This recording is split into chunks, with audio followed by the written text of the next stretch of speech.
There, this is Brian. I'm just doing this for the English final project on the parts needed to make a normal skateboard. This is not an electric one because unfortunately I did not have the money to buy all those parts, but we can take a look at this and figure out at least what makes a normal skateboard. So first we have the deck. This is the long piece of wood here. It's pieces of veneer, generally 7 to 9 depending upon the quality of the board, and they mesh like this, the grain of the wood, so it goes this way and then this way and stacks on top of each other, and it's glued and pressed down on a mold. That just helps the board take its shape as well as take strength. There's also the part here called the truck. This helps lift the board up off the ground. It also helps hold the axle and the wheels as well as other things. And for the wheel assembly here, we have the axle rod. It's basically a long piece of metal. Looks basically like a screw without the screw heads. The wheels, they have two bearings, one on each side, and there's also a spacer on this side that helps just keep the bearings apart in the wheel. So it goes bearing, spacer, bearing, and then this axle nut here, which helps secure the wheels in place. Going down a bit, we have the bushing right there. That's what is the rigid piece of plastic or rubber.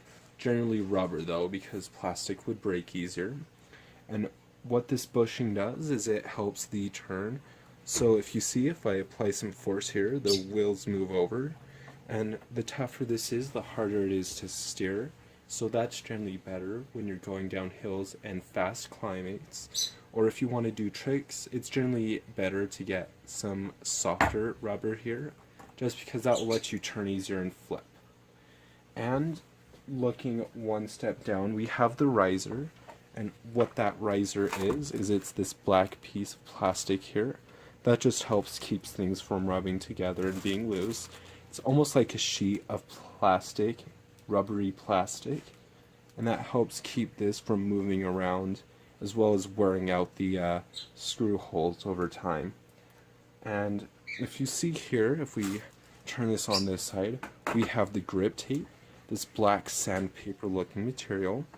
That helps when you're doing tricks. It keeps the feet on the board. So for example, when you do a flip, it helps so it does not go flying out from under you as soon as you land.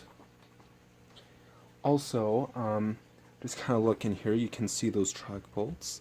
These help keep the truck and this, with the riser in between, secured on the board. And generally, there's this one part called the king's pin. It's right here. This just helps keep the bushing in place is all. And all these parts together help make a functional skateboard.